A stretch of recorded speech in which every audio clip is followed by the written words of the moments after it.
कौनो के। यही के मारे हमार बड़की जिज्जी कलुआ के तोहरे लगा लिया के लिए तनी समझाए दा हमार बड़की जिज्जी एकदम से हमार जिया बना रख करे बा कलुआ। देखो अम्मा देखली ना देखली मोरे अम्मा के देखली ना लगल इमोशनल ड्रामा करे। जब हमें अपन बियाह करे कहि दे तब हमारे अम्मा नौटंकी चालू कर दी। पता न कहे अम्मा हमार बियाह नहीं करती पाए।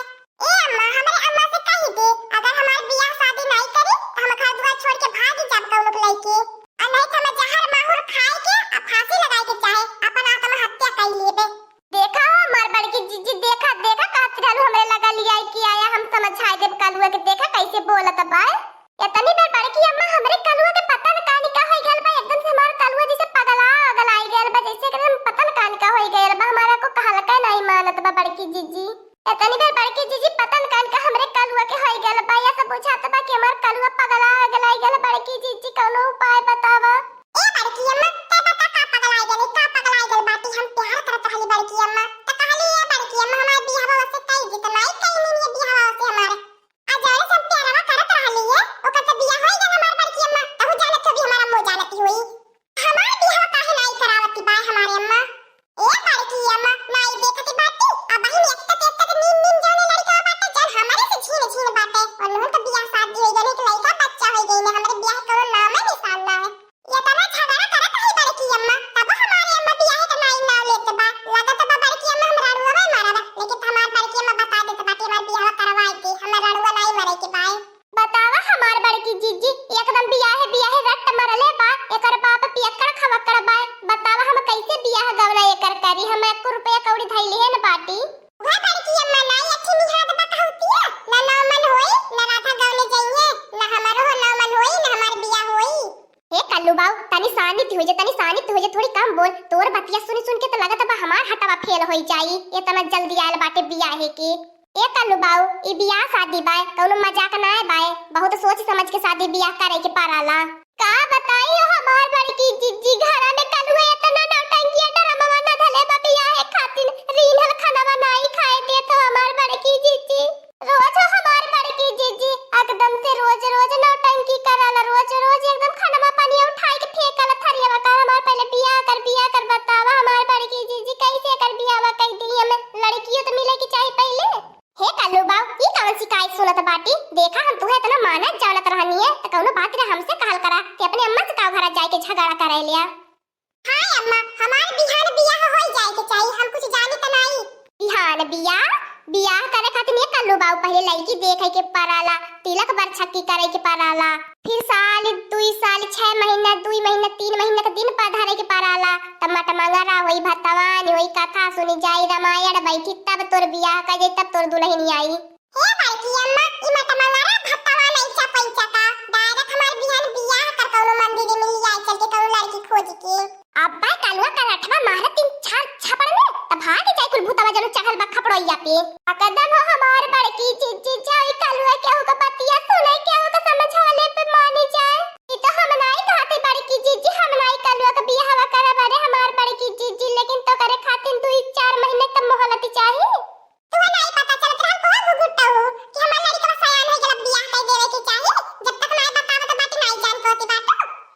देखत ये हो हमार बड़की जिज्जी बेशर्मी कोई हद पार कर देता पार।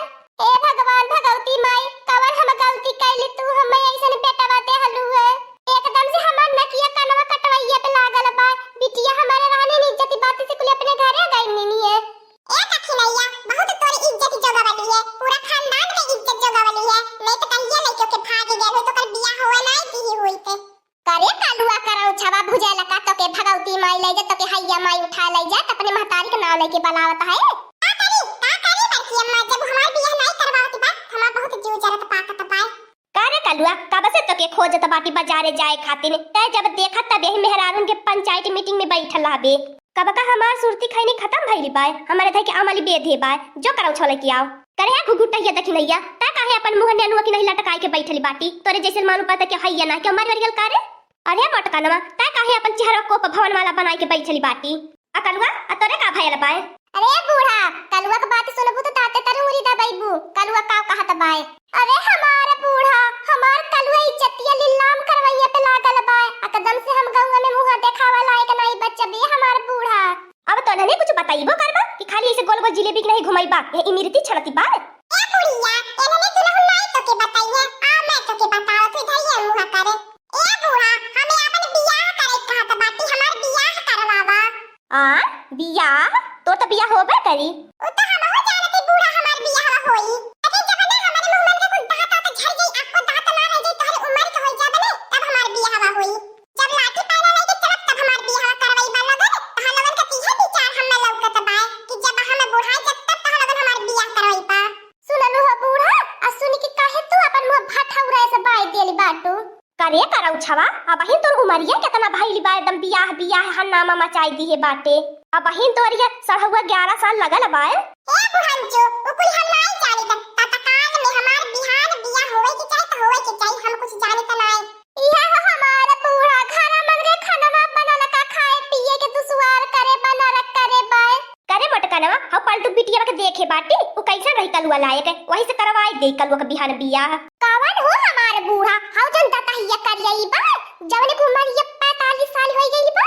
जा ये बूढ़ा तू जवानी बाटू अब ही सढ़ुआ 11 साल का बाय और 45 साल का बाय ऊपर से देखत बाटू कितनी करिया करौची बा दतही बाय। हे बूढ़ा वो हमार पतोह तो नहीं बनी हम नहीं ओके देख के जी पाईबे जेके के हम पूछे ओके हमें अपन पतोह बनाई है। करे मटकनवा दखिनैया जतने के मान कलुआ बौरायल बा एके तत्काल में कहां से लड़की मिली है। अब वही तो बियाह शादी नहीं होता बा अब वही से करवाई उठाए एकर कुल बौराटी सानी तो होई जाए। ए बूढ़ा इतना हमार पसंद नहीं खराब बा कि जाबो से 45 साल बुढ़िया से बियाह करे कहा तो तोहर है बियाह करवाई दे तो करे दादा से कहा बड़की जीजी देखलो जीजी राम राम आज कैसे नहीं बड़े भरवे में मीटिंग लगन बटोर ले बाटा कोहो दखिन हो जीजी कौनो बात होत हो गेल कहा कौनो गलती उलती लगन कह देला कहा बूढ़ा इतना तेज से डांट फटकार लगा के इतना गुस्सा में लौकती बाटी नी का बताई ललका बहनी का बताई हमार एकठी बेटा वर नालायक निकम्मा बा हमार जिया इतना दुविधा में आज डाल दी है बा का बताई बे करिए तो से कवन बात हो दखिन हो जीजी कवन बात से तोहर बेटा वो तो दुविधा में डाल दे हले। अब हम पिद्दी भर का बात 3 तमाचा कनवा जाइए जड़ के तो आ दुविधा भुला जात कुली। ए लड़का चाची के पिद्दी भर का बात तू जन बतिया क्यों हमारे अम्मा से नहीं हमें नहीं सुनाई देत बा का हमरा सुनात बा तू ही पिद्दी भर का हम तो सयान हो गेल बाटी सुन ले हलो ललका बहिनी उहे एकदम से कलुआ आज बियाह है खातिर नड़ी आई के बैठल बाय का त बिहान हमार बियाह होवे चाहे जैसे ए हमारी अम्मा कलुआ खातिर एक दवाई बाय इज्जत में बौरायल बाय ले बाय एकर हाथ गोड़ बांध के किलहटा बजाई के घा में धारा का हो हमार बड़की जीजी जानती बाटो हमरे एक का लड़का बाटे ओके घमवा किलहटा बजाई के थाई देबो कुछ होय जे मन मुराई जाए त हम कहां जब कौने लाल के बलाई ब खो जावे ई देख नहिया तोरे है लाड प्यार के कुल नतीजा है भोग अपन झेरो अपने लाड प्यार का नतीजा करवा त बिहान बियाह खोज ले लड़की जो उहा त हो हमार बड़की जीजी उहा त मुश्किल का काम है बा इतने जल्दी इतना बढ़िया गुणवान लड़की कहां मिली सुंदर सुशीली ए मत देख नहीं है अम्मा तोरे सामने में देख लड़की गुणवान सुशील सुंदर का खड़ी बात है हमारे यही करवाई दे बियाह हाय रे मोरी मैया हाय मोरे दादा करिए कलुआ ते अपने दादी से बियाह करबे बुढ़िया से बियाह करबे तोरे नजर में सुंदर सुशील लड़की लौकती बा जा मोर बड़की अम्मा मोरे सामने लड़की नहीं लौकती बा तो हम लोगन के करिए कलुआ तोरे सामने त बूढ़ा पार्टी नी कोहो हमार बड़की जीजी कलुआ पगलाई गेल बा का बुढ़िया अपन 100 साल के लड़की लौकती बारे मोरे मैया ई कावन जुग जमाना हवे ए मोटकी मोरे अम्मा अरे गुगुटहिया मोरे अम्मा तहां लगन के लड़का चाची बिटिया नहीं नजर में आवती बा ए कलवा करे ठवा अपन जबनिया संभाल के बोले हमरे बिटिया के बारे में तोरे जैसे निकम्मा पे हमें अपन बिटिया बियाह करब हमार बिटिया कुंवारा रह जाए लेकिन तोरे पे बियाह नहीं करब हमें ए बड़की अम्मा अरे मोरे अम्मा गुगुटहिया चाहे जैसे मना लड़का चाची के बिहान हमार बियाह करवा नहीं तो जान ली बड़की अम्मा हमें अपन जान दई देबे ए लड़का बहनी हमें कलवा में खराबी का बा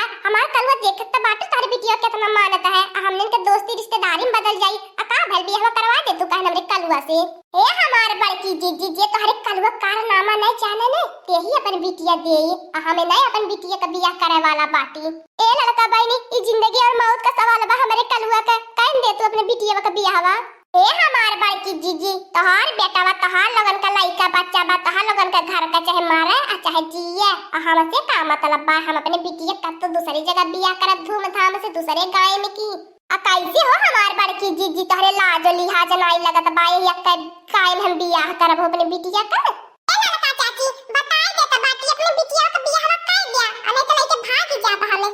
ए बिट्टू चला ऐसे ता इन नौटंकी घरे झुट्ठे आ गईली।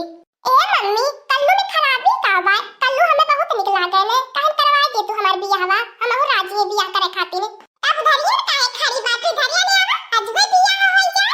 देखा लड़का बहनी, अब देखा कल्लू राजी तार बिटिया राजी, तब बियाह यही संपन्न करा दिया और ज्यादा रहा था सोचा बिचारी करे के। हाँ दोस्तों आज का कार्टून कॉमेडी वीडियो यहीं तक था। आगे का कार्टून कॉमेडी वीडियो देखने के लिए हमारे चैनल को सब्सक्राइब करिए। हमारे चैनल का नाम है दीदी कार्टून ऑफिसर।